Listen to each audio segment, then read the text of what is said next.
Welcome to The People's View, a program dedicated to discussing local, state, and national issues and their effect on the American people. The People's View provides a platform for state representatives and national figures to present their viewpoint. Whether it's social, economic, or financial topics, you'll hear it on The People's View.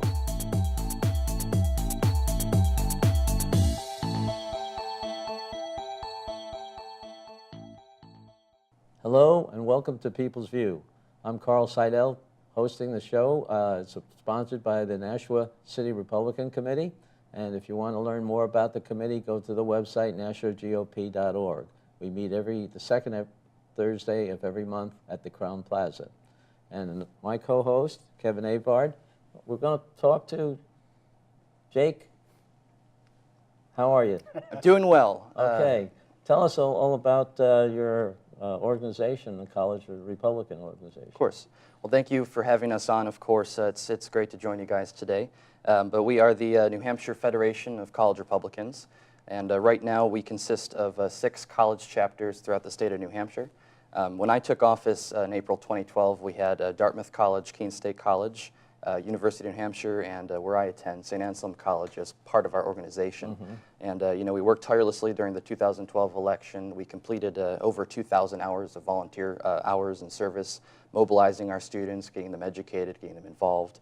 And actually, right after the election and through this spring semester, we actually worked hard with some new colleges and were able to approve 2 new chapters at New England College and Plymouth State University. So our students are still pumped up and ready to go. So it's a great thing to see. Well, how do they contact you? How do they get into this? How does each local one has its own website, or is it just a statewide organization? Sure. I know social media is always obviously a big thing in politics today, of course, but especially among the younger generations and the younger generations' political groups that they're parts of.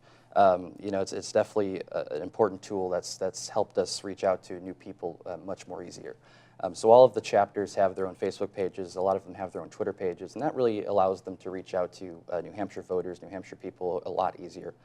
Gets them in touch about events and about other information that they should know. And it's through that, and it's through a lot of the networking and a lot of the connections through mutual friends and such that led me to discover some of the freshmen and some of the other students that were interested in getting more involved. They've reached out to me, and they've reached out to some of the others around the state. And after meeting with them, after meeting with their members, they definitely seemed like a very good groups to invest in. So. And do they contact each site separately, or do they contact you as a state organization? Sure. I know to get more involved, usually they just contact me so that I can make sure that they're doing everything that our requirements are, if you will. But I know our website that we were happy to just launch a few months ago. It's newhampshire.crnc.org. That website, we have all the information for all the chapters. Oh, good. So really what that has become for us is a great resource for any of the interested students to go on there, and they can click on chapters or click on get involved or about, and they can get our contact information. They can say, okay, well I go to Dartmouth, who's the Dartmouth contact that I can get in touch with, and that's become a great tool. The CRNC in that website stands for the College Republican National Committee. So they are the national group that actually helps to fund and support state organizations like ours to make sure that all across the country, in all 50 states and Washington, D.C. even, that there's active college chapters that are mobilizing students and getting out the vote for Republican candidates. Good. Didn't you have your events all on the website so people know what you're going to be doing if you're campaigning and that type of the year? They know where to go and all that sort of thing. Yep. Is there anything social that's on there besides the political? Absolutely. I know often the College Republican National Committee has been great on keeping us updated on some press releases on a lot of the current issues and a lot of graphics, if you will, because a lot of reports have said Facebook especially has become more image-oriented, if you will. So, it's not just events or boring updates or political things that won't get much attention, but it's stuff that kind of allows users and allows our membership to definitely be interactive. It allows them to kind of post things to their wall or to their profiles that kind of says, I'm proud to be a college Republican because, or, we have ads supporting Kelly Ayotte on our wall from Marco Rubio's Super PAC, for Yeah. instance. So it's just a great tool to really just put together a whole really collage of our members. Is it tough to be a Republican in college these days? Well, I know I often say that it depends where you go. But when I attended St. Anselm College for the first year in 2010, you know, it was a different landscape than it is today because the college Democrats actually just were non-existent on that campus. Today, that is a different story. But nonetheless, it's great to know that our organization is at least more organized, more prepared, better funded, if you will, to be able to mobilize students on a statewide basis. So from campus to campus, it could be different. St. Anselm has tended to lean conservative in some ways more than not, and I've heard things, you know, out of UNH or maybe more of the public universities where sometimes the conservative students have a hard time with maybe more liberal-leaning professors. But, you know, ultimately, our organization wants to give those students the backbone. You know, not to be quiet, not to be scared or intimidated, but, you know, they have support in this state. They have more young people that think like them. Have you found that in times past where some of the students were felt intimidated to speak up and identify themselves as a conservative? Sure, absolutely. Actually, this past fall, we had a couple people from the College Republican National Committee come into New Hampshire to help me and to help the organization mobilize students to victory offices and such. It's great to have an extra pair of legs and an extra pair of eyes across the state when you can't be two places at once during the election cycle. And I know one of our field reps was able to make it down to Franklin Pierce University and Colby Sawyer College. And particularly at Colby Sawyer, I know there was an instance where we had a few interested students, and one of their professors kind of had a little backlash moment, if you will, in one of the classes, and those students kind of, you know, remained quiet and ended up not being as active as I hoped they would be. Now, they are definitely on the list of colleges that I'm still trying to get more involved. How about in Keene? And we'll try. And Keene has actually been one of our greatest chapters thus Really? far. And I know it might be surprising to hear, considering Keene is a generally more democratic area in the state. But Allie Bedell is her name, and she's our current chapter chair, and she was just elected our state vice chair for the organization. And she works tirelessly with the Cheshire County Republican Committee. I mean, it's the strength of our organization and the greatness of these students is when they really reach out to the party elders and the party leaders of their local communities, of their counties, their towns, the state. And just to see how they're getting involved, to see them, you know, make public addresses or you know, really have the guts to challenge the status quo, if you will. It's been a great, inspiring thing to see on the campuses around the state. Do you do anything with the Young Republican, New Hampshire Young Republicans? Sure. I know in the past, the college Republicans, you know, before my term began, the college Republicans were very much a lesser-known presence in the state. They were still in existence. You know, UNH was still active, St. A's was still active. We helped out during the elections, but other than that, in the non-election years, you know, like right now, today, you know, there really wasn't much going on. The party really didn't know who the college Republicans were, and you know, I made it a point to make that change. And part of the change that we need to do in the next year or so is to make sure that the connections with the young Republicans are strengthened. I know down in Massachusetts, I look to them as a strong example. They've worked tirelessly with the YRs, and they co-host events and socials and such. And it especially helps when a group might be weak in funding or weak in its ability to do certain things. You know, it helps to have another group on your side working with you. And I know Molly Sanborn is a great chairman of that organization, and I know we're looking forward to working together with her at long last to really build up that relationship. So you plan on having social things to get together? To Hopefully, yes, absolutely, absolutely so. Are you a 501c3 by any chance? We are not. Yeah, luckily when the whole IRS debacle occurred, I know I didn't have to worry too much about that. So that I was thankful for, because you know, dealing with IRS paperwork and a whole bunch of that stuff, that's never too much fun. But well, not under those circumstances. Definitely not. Sure. And it's, you know, it's like you can't fight City Hall, they say. Right. And with the name Republican in our organization, I mean, we may have been flagged had we filed as such. Who knows? But So have you had any contact with the high schools too? Sure. I know a lot of the party leaders have been asking that throughout this year. You know, they were really proud and really excited to see what we've done this year, how we've grown, how we've expanded. And a lot of the questions that have been directed to me have been, well, you know, what are you doing for the high school students, the up-and-coming students, the ones who will enter the colleges that we, you know, facilitate our organization at? And, you know, I always make it a point to know to note that on the Charlie Bass campaign, where I helped out quite a bit, and on the Ovid campaign, where I interned for a little while, we had people from Alvirne High School, we had people from Concord High School. You know, they're out there. And I think it's just a matter of reaching out to them. One of the great things that has been going on recently is that the NHGOP has donated a lot of tickets, or a lot of generous donors have donated tickets to certain speaking events, certain dinners, to make sure that young Republicans, high school students, are able to actually get into the room and hear these speakers, so they have, you know, a message to bring to their students, so they're excited, if you will. And that's really a crucial element of bringing them out. When you're talking to students and encouraging them to get involved with politics, are you looking at major offices, just like state rep or Sure. Are you talking a little bit like zoning boards as well, and city councils? Yep. Yeah, I know it's been great to actually see that we've actually have invested more so in our local communities than not. There was, you know, the elections a couple months ago in Goffstown for such things, and I know the students that are registered at St. Anselm and the College Republicans, I made sure that they went out and voted, and I voted for those offices too. And especially for state rep, you know, I know the buzz is always among the presidential campaigns or the primary, or governor or U.S. Senate, you know, the bigger, more well-known offices. But Tip O'Neill said what? What did he say? All politics are local. All That's right. politics is local. That's exactly Yes, it. it is. And actually, bouncing right off of that, the College Republicans have just embraced those words beautifully. And I I always make a note to point out we had 2 College Republicans actually run for state rep this year. We had a good friend, Christian Dubois, at St. Anselm College run in Somersworth. We had Tim Quinney was his name out at UNH. He ran in his town. And they did both lose narrowly, but the point is that they're 19, 20, 21, and they ran their own campaigns for state rep and came within 80 votes or so, I believe their total was. It hurts when you're 50 and plus, right?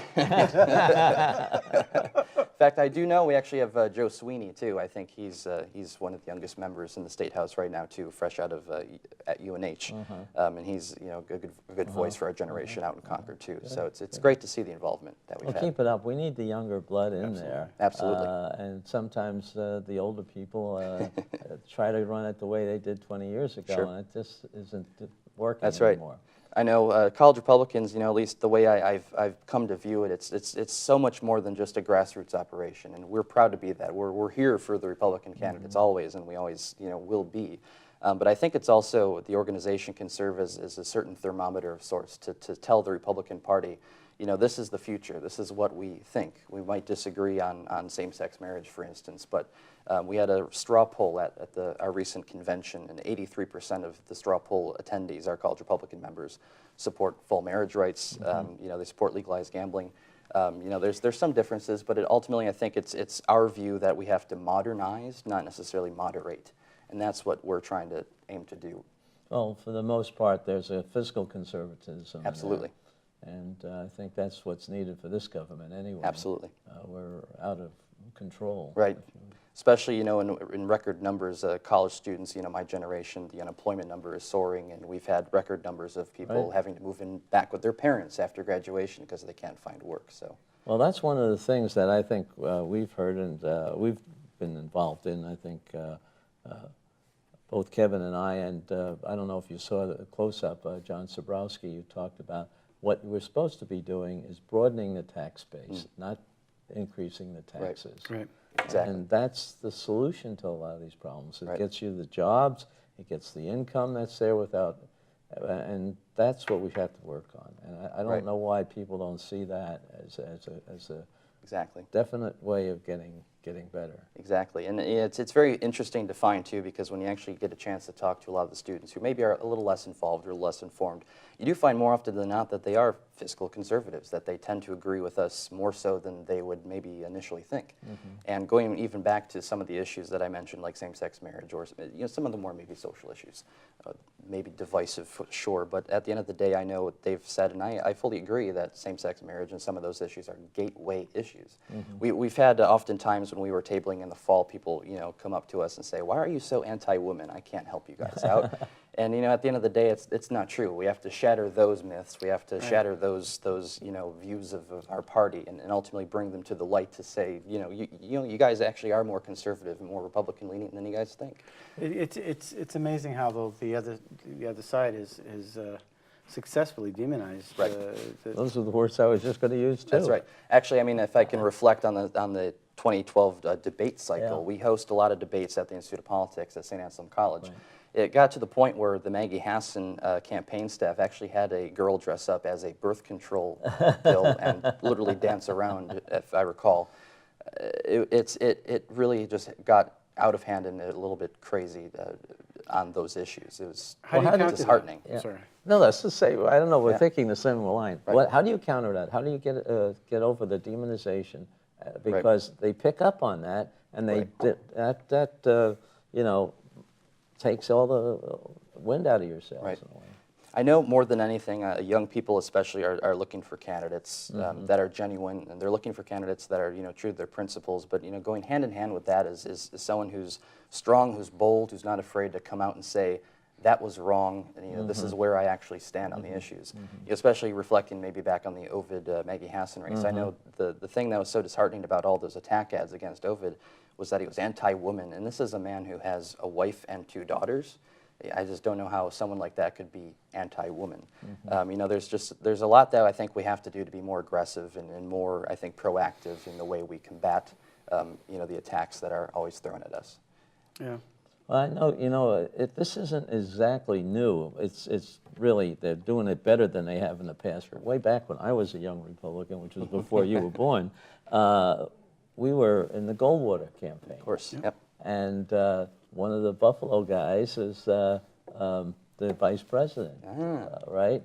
Well, I lived in Pittsburgh at the time, and we invited him down to talk. And the older Republicans thought, we never have a chance. Nobody's going to listen to him. Right. We called such a traffic jam for our event.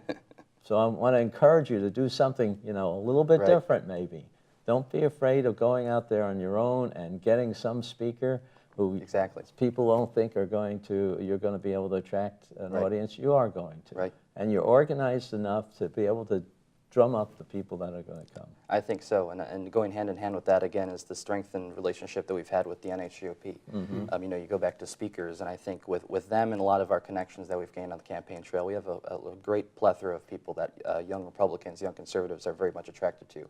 We had Rand Paul in town yesterday, and his, you know, libertarian beliefs definitely speak to a lot of our youth members, and candidates like John Huntsman, who I interned for during the primary, or you know, even Chris Christie, Marco Rubio, those kind of up-and-coming rising stars, if you will. You know, we have a lot of big names that we can definitely reach out to, and especially with 2016 approaching, it's inevitable that they'll all be here at one point or another. They'll be here in 2014. Exactly, exactly. In fact, Senator Scott Brown is always popular, especially since a lot of our college students are from Massachusetts.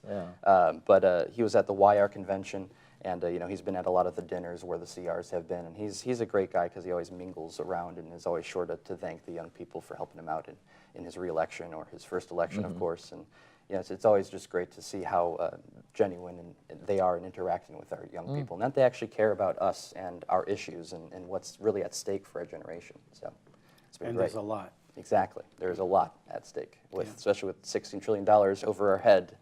It's a scary and uncertain future for we're us. doing well now. We're getting more income than we had planned, but people better not say, hey, let's forget about the deficit. You still have a deficit there. You cannot operate that way, whether it's $1 trillion or $100 billion, exactly. You know? Or even, you know, as a college student's credit card fresh out of college. You know, you don't want to max out and never pay that back. You know, that's one thing I guess you ought to really rebel against, because I did not realize that you, as a student loan, you can't change your refinance. And I was surprised at that. If there was regular banks doing it, you could be able to refinance and get some of this cheap money. Sure, absolutely. You know, it's scary to know how much debt you might have after I think you one graduate. of the things that we're really, I'm very concerned about also is that the IRS is going to be in charge of your health care. Sure. And the information about that. These are things that we never thought we'd ever see. Right. The IRS knowing that, you know, you're going to know everything on about depression you. pills, or you've got this, or you have a psychological bent towards one thing or other. I don't see how you're going to be able to fight. This has to be addressed, and as much as the deficit, as much as being a fiscal, Republican or conservative, these are issues that are going to enslave America beyond their wildest dreams, and then they're going to pay for it on top of that. Sure. And there's a lot of people that are very concerned, and I think that's why a lot of people are getting disillusioned with the parties, because both parties are kind of responsible for allowing this to come in. Right. That's why they're kind of leaning, you know, a little bit more towards like the Rand Pauls. Right. And you got a tough job. Yeah. And obviously want to help you, but Right. That's one of the messages that definitely has to be addressed. Right. And, you know, you want to make sure, too, that, you know, if the party is going to, you know, exist, you know, 10, 20 years from now, that, you know, we're all uniting under one big open tent. And you brought up the Rand Paul types, and it's an important thing that really is the one thing that keeps giving me faith, at least in our generation and maybe our future, is that we are very much a very libertarian-leaning generation. I mentioned a lot of people are conservative and don't know it, and I think a lot of us have a libertarian inside of them and really don't know it. Maybe they don't understand what it means. It's a blurred line there. Exactly. There really exactly. is a blurred line. Well, it's But- free enterprise that you Right. believe in. But fundamentally, I know we believe in small government and having it not intrude. One of the things that if I can just finally put out there, you know, as far as messaging, having experienced it, I believe that the Republican ticket is more open-minded, less politically correct Sure. than the other side there. Yeah. The other side really is lockstep. You either conform or, you know, you're not politically Well, you correct. can see that in the voting. Yeah. I mean, you can Yeah. see how people, there are a number of different ways of gauging it. Right. But you can see how the Democrats are locked within 20, plus or minus 20%, and the Republicans are spread out over half, you know, over 50%. If you want, and if you want actual proof, just look at the videos of the last session. Yeah. We were debating ourselves, and the Democrats were just kind of folding their arms, just watching us bloody ourselves up. Right. Because of the exchange of ideas. Right. You never saw a Democrat fight with a Democrat once, not once. If I can recall one, I'd be surprised. But we would bludgeon ourselves because we are open-minded. And that has to get out there. Sure. Yeah. Yeah. I'm not preaching at you. It's important that we all it's important that we all get along and really just make sure that we're a functioning party at the end, because I think we spend too much time flinging mud and throwing, you know, political grenades at each other when we really need to focus on uniting and really getting on the same page against the real Work together. You know, the real opponent in our politics, and that's the other And party. talk about ideas, and don't be afraid of doing that. Exactly. So once again, how do we get in touch with your group? Of course. Well, we're the New Hampshire Federation of College Republicans. Our website, again, is newhampshire.crnc.org. And I know we have a new Donate Now tab. Oh, there you go. No, but no, we have... Please, folks. We We need these guys, and they already have student loans, so help them out. But no, but I mean, that goes to support anything from, you know, a pizza party to bring in a speaker to pay for a bus to help out another candidate. I mean, it's really important that we have that ability to do things like that. But other than that, of course, we have the Twitter at New Hampshire CR, and we have our Facebook page, of course. I mean, we are trying to be as out and about as we can. We're trying to get our message, you know, to really shine through. And, you know, so far it really has been taking off among the Republican crowd and among the public we've been speaking to. So it's been a great experience thus far, and I think a lot more success is yet to come. Good. Great. Well, good luck. Thank you so And much. thank you for coming tonight. Appreciate it. And thank you for listening in to the People's View. And remember, it's sponsored by the Nashua City Republican Organization, NashuaGOP.org. Thank you. Good night.